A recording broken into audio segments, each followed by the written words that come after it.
Next topic is mechanism of electrolysis. जो electrolysis का mechanism है ना, वो आयनाइजेशन थ्योरी पे बेस्ड है। आयनाइजेशन थ्योरी क्या होती है कि जब भी हम किसी इलेक्ट्रोलाइट को या तो मोल्टन फॉर्म में ले रहे हैं या उसको एक्वस फॉर्म में ले रहे हैं, तो इलेक्ट्रोलाइट आपका positively as well as negatively ions में डिसोशिएट हो जाता है। एग्जाम्पल की बात करें, अगर हम कॉपर सल्फेट को ले रहे हैं इन एक्वस फॉर्म, तो ये किस में डिसोशिएट हो जाएगा? Copper 2 positive plus SO4 2 negative में डिसोशिएट हो जाएगा। अब क्या होता है, जब भी अब इलेक्ट्रोलाइटिक सेल की बात कर रहे हैं, इलेक्ट्रोलाइटिक सेल क्या होता है? जिसमें इलेक्ट्रिसिटी आप बाहर से प्रोवाइड करते हो, राइट। तो अब क्या होगा, जब आप तो जैसे ही आप इलेक्ट्रिसिटी को पास आउट करते हो, तो क्या होता है, जो आपके पॉजिटिवली चार्ज पार्टिकल्स हैं वो कैथोड की तरफ मूव करना स्टार्ट कर देंगे, और जो नेगेटिवली चार्ज पार्टिकल्स है वो किसकी तरफ मूव करेंगे? एनोड की तरफ। तो कैथोड पे क्या होती है? रिडक्शन। तो यहाँ पे जो पॉजिटिवली चार्ज पार्टिकल्स है कैथोड से इलेक्ट्रॉन को लेके न्यूट्रल पार्टिकल में कन्वर्ट हो जाएंगे, एंड सिमिलरली जो नेगेटिवली चार्ज पार्टिकल है इलेक्ट्रॉन्स को लूज कर देंगे एनोड पे, और वो न्यूट्रल पार्टिकल में कन्वर्ट हो जाएंगे, और इस प्रोसेस को हम क्या बोलेंगे? Primary change. और जो प्राइमरी चेंज के रिजल्ट से प्रोडक्ट बनता होता है ना, उसको हम क्या बोलते हैं? सेकेंडरी चेंज बोलते होते हैं, राइट। तो जो आपको फाइनल प्रोडक्ट मिलेगा as a result of primary change, उसको हम क्या बोलेंगे? सेकेंडरी चेंज बोलेंगे। तो बेसिकली हम ये कह सकते हैं कि इलेक्ट्रोलिसिस के मैकेनिज्म में दो प्रोसेस होते हैं, first one is primary change and second one is the secondary change, right. तो अब हमें क्या डिस्कस करना है? हम कुछ एग्जाम्पल लेके इसको डिस्कस करते हैं। सबसे पहले हम लेते हैं मोल्टन PbBr2 लेड ब्रोमाइड। तो क्या होगा, जब PbBr2 की बात करें, इसका आयनाइजेशन होगा तो किस में डिसोशिएट होगा? Pb2 positive plus 2Br negative at cathode. जो हम प्राइमरी चेंज को बात करें, कैथोड पे क्या होती है? रिडक्शन। तो Pb2 पॉजिटिव 2 इलेक्ट्रॉन को लेके किस में कन्वर्ट हो जाएगा? Pb में। और एट एनोड, एनोड पे क्या होती है? ऑक्सीडेशन। तो Br नेगेटिव किस में जाएगा?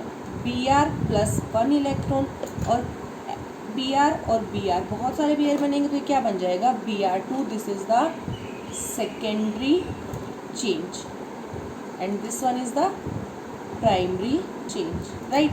तो ये आपका फर्स्ट एग्जाम्पल है। ऐसे अगर हम डिस्कस करें मोल्टन सोडियम क्लोराइड की इलेक्ट्रोलिसिस करें, तो क्या बन जाएगा? NaCl किस में डिसोशिएट होगा? Na positive plus Cl negative, right. तो फिर से एट कैथोड, कैथोड पे क्या होती है? रिडक्शन। तो Na positive by gaining 1 electron किस में कन्वर्ट हो गया? Na। एट एनोड, एनोड पे क्या होगी? ऑक्सीडेशन। तो Cl नेगेटिव अपना एक इलेक्ट्रॉन लूज कर देगा, Cl प्लस 1 इलेक्ट्रॉन, और ऐसे Cl किस में चला जाएगा? Cl2। तो इस तरीके से आप क्या कर सकते हो? इलेक्ट्रोलिसिस कर सकते हो। These are some example. और अगर हम बात करें किसका? एक्वस NaCl का। अब यहाँ पे क्या होगा? NaCl डिसोशिएट होगा Na positive plus Cl negative, और H2O भी पुअर इलेक्ट्रोलाइट है तो वो H positive plus OH negative में डिसोशिएट होगा। अब हमारे पास क्या है? दो पॉजिटिव आयन है जो कैथोड पे मूव कर सकते हैं, एंड सिमिलरली दो नेगेटिव आयन है जो एनोड पे मूव कर सकते हैं। तो हमें कैसे पता लगेगा कि कौन सा आयन कैथोड की तरफ मूव करेगा? तो ये बात बेसिकली दो फैक्टर्स पे डिपेंड करती है। First one is discharge potential and second one is the material of electrode use, right. तो जो डिस्चार्ज पोटेंशियल पे कैसे होता है? जिसका डिस्चार्ज पोटेंशियल कम होगा वो आयन क्या करेगा? कैथोड या एनोड की तरफ मूव कर। जिसका डिस्चार्ज पोटेंशियल कम होगा वो आयन आपका इलेक्ट्रोड की तरफ मूव करेगा। तो जितने भी आपके क्या है एल्किलाई मेटल है, तो एल्किलाई मेटल के केस में जो H पॉजिटिव आयन है उसका इलेक्ट्रोड पोटेंशियल एल्किलाई मेटल के कंपैरिजन में कम होता है। तो in case of alkali metal we always get H positive ion on cathode. तो at cathode H positive plus 1 electron, H plus H किस में जाएगा? H2 में। और एट एनोड, एनोड में क्या होगा? क्लोरीन का डिस्चार्ज पोटेंशियल कम है तो क्लोरीन जाएगा, Cl goes to Cl negative goes to Cl plus 1 electron and Cl और Cl क्या बन जाएगा Cl। तो कैथोड में हमें हाइड्रोजन गैस मिली और एनोड में हमें क्या मिला chlorine gas, right. In case of aqueous copper sulphate, again copper sulphate dissociate होगा Cu2 positive plus SO4 2 negative, H2O H positive और OH नेगेटिव में। अब यहाँ पे हम क्या देखेंगे, जिसका डिस्चार्ज पोटेंशियल कम है वो आपको कहाँ मिलेगा, कैथोड पे या फिर एनोड पे। तो सबसे पहले हम H पॉजिटिव और Cu2 पॉजिटिव में देखें तो कॉपर का डिस्चार्ज पोटेंशियल H पॉजिटिव के कंपैरिजन में कम है, लोअर है, तो कैथोड पे क्या मिलेगा copper. At cathode Cu2 positive by gaining 2 electron goes to Cu। At anode again we have 2 options, तो इस केस में OH नेगेटिव का डिस्चार्ज पोटेंशियल SO4 2 नेगेटिव से कम है, so we get OH negative at anode. तो OH negative goes to OH plus 1 electron, right. तो हम इसको ऐसे लिख सकते हैं 4 OH negative goes to 4 OH plus 4 electron and 4 OH goes to 2 times of H2O plus O2, यानी कि हमें फाइनली कौन सी गैस मिलेगी, O2 गैस मिलेगी। अब ये तो कब था, जब हमने इनर्ट इलेक्ट्रोड को यूज़ किया, बट हम अगेन कॉपर सल्फेट ले रहे हैं इन एक्वस फॉर्म और यूज़ कर रहे हैं हम कॉपर रोड, यानी कि सेम मेटल रोड। तो इस केस में हमें both anode as well as cathode पर दोनों पर ही क्या मिलेगा, कॉपर मिलेगा, राइट। तो सबसे पहले हम बात करते हैं कॉपर सल्फेट किस में डिसोशिएट होगा, Cu2 positive plus SO4 2 negative, H2O H positive plus OH negative. At cathode, cathode पे क्या होगा, अगेन कॉपर 2 पॉजिटिव का डिस्चार्ज पोटेंशियल कम है तो हमें कॉपर 2 पॉजिटिव मिलेगा, तो Cu2 positive plus 2 electron goes to copper. But at anode अब यहाँ पे क्या होगा कि इधर जो एनोड है ना वो सेल्फ ऑक्सीडेशन कर देगा, एनोड क्या करेगा, सेल्फ ऑक्सीडेशन कर देगा। तो अगेन अब क्या होगा, जो Cu है वो किस में चला जाएगा, Cu2 पॉजिटिव प्लस 2 इलेक्ट्रॉन, यानी कॉपर ही इलेक्ट्रॉन को लूज करेगा, तो हमें both anode as well as cathode दोनों में क्या मिलेगा, कॉपर ही मिलेगा। सिमिलरली अगर हम सिल्वर क्लोराइड को लेके चलते हैं या सिल्वर नाइट्रेट को लेके चलते हैं और सिल्वर रोड को यूज़ कर रहे हैं, तो उस केस में भी एट कैथोड और एनोड बोथ में हमें क्या मिलेगा, सिल्वर ही मिलेगा, राइट। अब these are some example of electrolysis. अब बात ये आती है कि इलेक्ट्रोलिसिस हमारे लिए इम्पोर्टेंट क्यों है या इलेक्ट्रोलिसिस की एप्लीकेशन क्या है। तो सबसे पहले हम डिस्कस करते हैं कि जब भी हमें वाटर से हाइड्रोजन की प्रोडक्शन करनी है तो हम इलेक्ट्रोलिसिस के प्रोसेस को यूज़ करते हैं। Second, sodium, potassium, magnesium, calcium, इस तरह के मेटल की एक्सट्रैक्शन के लिए भी हम इलेक्ट्रोलिसिस के प्रोसेस को यूज़ करते होते हैं। तीसरा, एक्वस NaCl से अगर क्लोरीन की प्रोडक्शन करनी है तो again we used electrolysis process. Fifth one is manufacture of heavy water, right, यहाँ पे भी हम इलेक्ट्रोलिसिस को यूज़ करते हैं। एंड जो नेक्स्ट वन है दैट इज़ द इलेक्ट्रोप्लेटिंग। जब इलेक्ट्रोप्लेटिंग मीन्स कि किसी भी मेटल पे दूसरे रिएक्टिव मेटल की लेयर को अरेंज करना ताकि हम उसको कोरोजन से बचा सकें। तो इलेक्ट्रोप्लेटिंग के प्रोसेस में भी हम इलेक्ट्रोलिसिस को यूज़ करते हैं और इवन मेटल्स को रिफाइन करने के लिए भी हम इलेक्ट्रोलिसिस का प्रोसेस यूज़ करते हैं। These are the some application of electrolysis, right. जो हमारा नेक्स्ट टॉपिक है that is the quantitative aspect of electrolysis and Faraday's law. Faraday's law क्या है, बेसिकली फेराडे ने हमें 2 लॉ दिए थे। ये लॉ होते क्या है, जो ये आपका किसी भी इलेक्ट्रोड पे ड्यूरिंग द इलेक्ट्रोलिसिस जितना अमाउंट ऑफ सब्सटेंस डिपॉजिट हुआ उसका क्वांटिटेटिव रिलेशनशिप को एक्सप्लेन करते होते हैं, राइट। तो basically we have two laws of Faraday's. First law क्या कहता होता है, अगर हम फर्स्ट लॉ फेराडे की बात करें, it state that the amount of chemical substance deposited और liberated at any electrode is directly proportional to the quantity of electricity pass through the electrolyte. Right, कि किसी भी इलेक्ट्रोलाइट में जितना इलेक्ट्रिसिटी को आप पास आउट करोगे ना, उतना ही लार्ज अमाउंट में आपका सब्सटेंस कैथोड पे लिबरेटेड या डिपॉजिट होगा। तो हम इसको कैसे करते हैं, हम एज्यूम करके चलते हैं कि W is the amount of substance is directly proportional to Q। Q क्या है आपका, डेट इज़ द इलेक्ट्रिसिटी, ये किसमें, कूलम्स में। राइट, और प्रोपोर्शनलिटी का साइन हटाने के लिए हम क्या करते हैं, कांस्टेंट लगाते हैं, तो W is equals to ZQ, with Z is the proportionality constant, जिसको हम क्या बोलते हैं, इलेक्ट्रोकेमिकल इक्विवेलेंट। हम इलेक्ट्रोकेमिकल इक्विवेलेंट को डिफाइन करेंगे, कैसे डिफाइन करेंगे, अगेन वही तरीका कि कांस्टेंट को छोड़ के और वो जिसके इक्वल है उसको छोड़ के जितनी भी टर्म्स है सबको 1 पुट कर दो, तो हम कांस्टेंट की डेफिनेशन फाइंड आउट कर सकते हैं। जितने भी आपके कांस्टेंट है सबकी डेफिनेशन आप इसी तरीके से फाइंड आउट कर दो। तो W is equals to ZQ when Q is equals to 1, तो W इज इक्वल्स टू क्या हो जाएगा, Z। तो Z क्या है आपका, इलेक्ट्रोकेमिकल इक्विवेलेंट। तो हम इसको कैसे डिफाइन करेंगे, the electrochemical equivalent is defined as the mass of the substance deposited at electrode when 1 coulomb of electricity pass through it। Right, या इसको आप इस तरीके से भी डिफाइन कर सकते हो। आप Q को क्या लिख सकते हो, Q is equals to I into T, where I is the current and T is the time taken. तो यहाँ पुट करें W is equals to Z into I into T.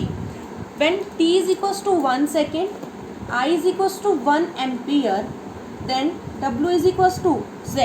Again we can also define electrochemical equivalent. Again we can say electrochemical equivalent is equal to the amount of the substance deposited or liberated at electrode when 1 ampere of current is passing through the electrolyte for 1 second. Now we have Faraday's second law. अब Faraday's second law क्या कहता होता है कि आपके पास different electrolytes हैं और उन सबको आप सीरीज़ में कनेक्ट करो, और इन सब इलेक्ट्रोलाइट्स में सेम अमाउंट ऑफ करंट को जब आप पास आउट करते होते हो ना, तो जो मास ऑफ द सब्सटेंस है जो इलेक्ट्रोड पे प्रोड्यूस्ड होता है वो डायरेक्टली प्रोपोर्शनल होता है देयर इक्विवेलेंट वेट। मीन्स सबसे पहले हम इसकी डेफिनेशन की बात कर लेते हैं। डेफिनेशन क्या कहता है, when the same quantity of electricity is passed through solution of different electrolyte connected in series, then the mass of the substance produces at electrode is directly proportional to their equivalent weight। कैसे, देखो हमने क्या लिया, हम 2 cell लेके चलते कुछ इस तरीके से, राइट। अगेन यहाँ पे कैथोड और एनोड लगा देते हो। इन दोनों सेल को हम क्या करते हैं, सीरीज में अरेंज कर देते हो। यहाँ हमने AgNO3 सॉल्यूशन ले लिया और यहाँ पे हमने कॉपर सल्फेट सॉल्यूशन, राइट। तो जो mass of the silver deposited है divided by mass of copper deposited, वो किसके इक्वल होगा, equivalent weight of silver upon equivalent weight of copper. ये इक्वेशन कैसे आई, फेराडे सेकेंड लॉ ने क्या कहा, mass of silver deposited is directly proportional to equivalent weight of silver. Similarly, mass of copper deposited is directly proportional to equivalent weight of copper। Proportionality का sign हटाएंगे तो हम constant लगा देंगे, तो हम इसको क्या लिख सकते हैं, mass of silver deposited is equals to Z into equivalent weight of silver, mass of copper deposited Z into equivalent weight of copper. Divide कर दें इक्विवेलेंट जेड से जेड कैंसिल, तो mass of silver deposited equal to equivalent weight of silver divided by mass of copper deposited equal to equivalent weight of copper, right. इस तरीके से हम calculate कर सकते हैं। अगर क्वांटिटी एस्पेक्ट की बात करें तो किसी 1 मोल ऑफ इलेक्ट्रॉन में चार्ज को फाइंड आउट करने के लिए हम क्या करते होते हैं कि चार्ज ऑन 1 इलेक्ट्रॉन, एक इलेक्ट्रॉन पे जितना चार्ज है उसको एवोगैड्रो नंबर से क्या कर देते हैं, मल्टीप्लाई कर देते हैं, राइट। क्योंकि 1 मोल में कितने होते हैं, एवोगैड्रो नंबर के इक्वल होते हैं। तो अगर हम वैल्यू पुट करें तो एक इलेक्ट्रॉन में कितना चार्ज होता है, 1.602 into 10⁻⁻19 coulomb multiply by Avogadro number किसके इक्वल होते हैं, 6.022 इंटू 10⁻23। और जब हम इसको सोल्व करेंगे वैल्यू आएगी 96487, ये आएगी इसकी वैल्यू, राइट, कूलम। और इसको हम क्या बोलते होते हैं, 1 फेराडे बोलते होते हैं। तो 1 फेराडे किसके इक्वल हो गया, 96487 कूलम के इक्वल हो गया, राइट। ये कांस्टेंट क्वांटिटी है, इसको हम कैपिटल F से डिनोट करते होते हैं। और इसको हम ये किसके, अब जब भी हमें कैलकुलेशन करनी होती है तो हम इसकी अप्रोक्सीमेट वैल्यू लेके चलते हैं और उसको हम क्या मानते हैं, 96500 कूलम, राइट। तो इससे हमें क्या कैलकुलेट करते हैं, अगर किसी इलेक्ट्रोलाइसिस में या किसी इलेक्ट्रोड रिएक्शन में n इलेक्ट्रॉन आपके क्या हैं, यूज़ हो रहे हैं, राइट।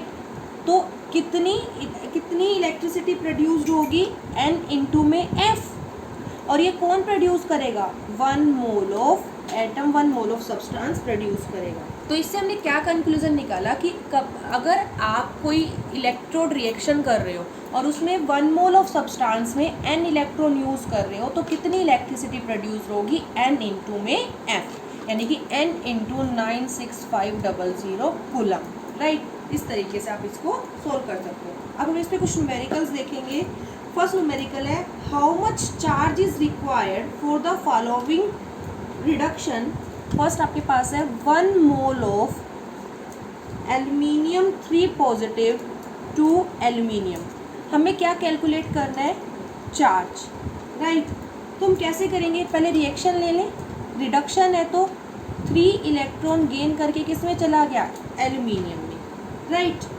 तो कितने इलेक्ट्रॉन यूज हो रहे हैं, 3। तो 1 mole of substance produced required charge कितना, जितने इलेक्ट्रॉन है मल्टीप्लाई बाय 96500, फेराडे कांस्टेंट से इसको मल्टीप्लाई कर देंगे तो कितना आ जाएगा, 289500 कूलम।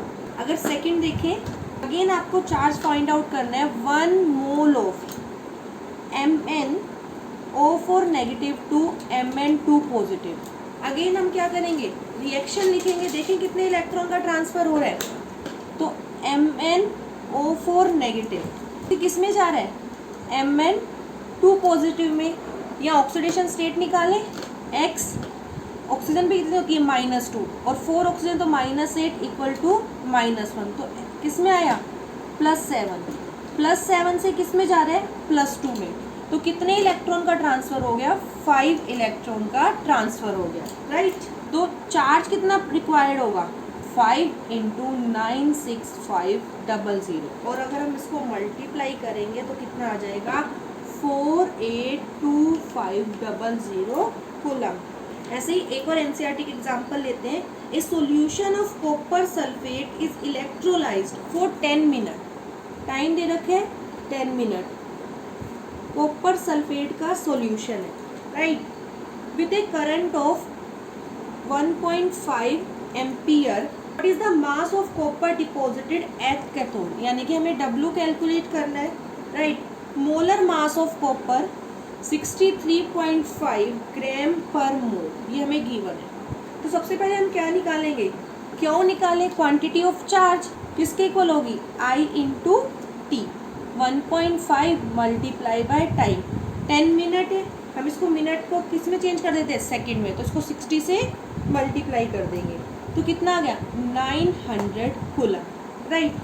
अब हम क्या कर रहे हैं, रिएक्शन लिखें, copper 2 positive by 2 electron gain to copper. तो कितने इलेक्ट्रॉन का ट्रांसफर हुआ? 2। तो इलेक्ट्रिसिटी कितनी होगी? 2 into 96500 coulomb deposited 1 mole of copper, और 1 मोल का मास कितना है, यानी कि 63.5 ग्राम ऑफ कॉपर। तो 1 कितना करेगा? 63.5 अपॉन 2 इंटू 96500, और हमें किसके लिए निकालना था? 900 कूलम के लिए। 20 से 20 कैंसिल, आप इसको सोल्व करोगे आंसर आएगा 0.296 ग्राम। सिमिलरली हम और न्यूमेरिकल भी सॉल्व कर सकते हैं, right. So next topic is conductance of electrolytic solution. सबसे पहले हम डिस्कस करेंगे कंडक्टर्स। कंडक्टर्स क्या होते हैं? कंडक्टर्स वो सब्सटेंस होते हैं जो अपने अंदर से इलेक्ट्रिसिटी को पास आउट होने देते हैं, right, which allow to pass electricity, right, उसको हम क्या बोलते हैं? कंडक्टर्स। कंडक्टर्स बेसिकली 2 कैटेगरी में डिवाइड होते हैं। First one is the electronic conductor and second one is the electrolytic conductor, right. जो इलेक्ट्रॉनिक कंडक्टर है हम उसको मेटेलिक कंडक्टर भी बोल सकते। तो इलेक्ट्रॉनिक कंडक्टर्स या मेटेलिक कंडक्टर्स क्या होते हैं? ऐसे कंडक्टर जो इलेक्ट्रिसिटी को पास आउट होने देते हैं अपने अंदर से विदाउट अंडरगोइंग एनी डिकम्पोजिशन। मतलब जब इसमें से इलेक्ट्रिसिटी पास आउट होती है तो इसमें आपके कोई भी डिकम्पोजिशन नहीं होता, तो ऐसे कंडक्टर्स को हम क्या बोलते हैं? Electronic conductor. अगर एग्जांपल की बात करें, ग्रेफाइट, मेटल्स और कुछ एक मिनरल्स भी इसके अंदर आते हैं। जबकि इलेक्ट्रोलाइटिक कंडक्टर वो कंडक्टर होते हैं जब इसमें इलेक्ट्रिसिटी पास आउट होती है ना, तो यहाँ पे आप डिकम्पोजिशन को ऑब्जर्व करते हो। एग्जाम्पल की बात करें, acid, base, salt, right, aqueous salt. अगर बात करें solution of acid, solution of base, aqueous salt या फिर फ्यूज सॉल्ट, राइट, तो उसको हम क्या बोलते हैं? इलेक्ट्रोलाइटिक कंडक्टर को बोलते हैं। और अगर इलेक्ट्रॉनिक कंडक्टर की बात करें तो इस केस में जो कंडक्शन होता है ना, वो due to the movement of electron होते हैं, जबकि इलेक्ट्रोलाइटिक कंडक्टर में जो कंडक्शन होता है ना, वो due to the movement of ions होता है, क्योंकि ये आयंस में डिसोशिएट हो जाता होता है, राइट। जो आपके इलेक्ट्रोलाइटिक कंडक्टर है हम इसको फर्दर क्लासीफाई करते हैं। First one is the strong electrolytic और second one is the weak electrolyte. Strong electrolyte क्या होते हैं? जो कंप्लीट डिसोशिएशन को कॉज करते होते हैं, उसको हम क्या बोलते हैं? Strong electrolyte. और वीक इलेक्ट्रोलाइट क्या होते हैं? जिसमें कंप्लीट डिसोशिएशन नहीं होता, उसको वीक इलेक्ट्रोलाइट। अगर एग्जाम्पल की बात करें तो स्ट्रॉन्ग में आपके पास NaCl आता है, HCl आता है, एक्सेट्रा। और वीक की अगर हम बात करते होते हैं तो वीक में आपके पास अमोनियम हाइड्रोक्साइड आ जाता होता है, कैल्शियम हाइड्रोक्साइड आ जाता होता है, एक्सेट्रा।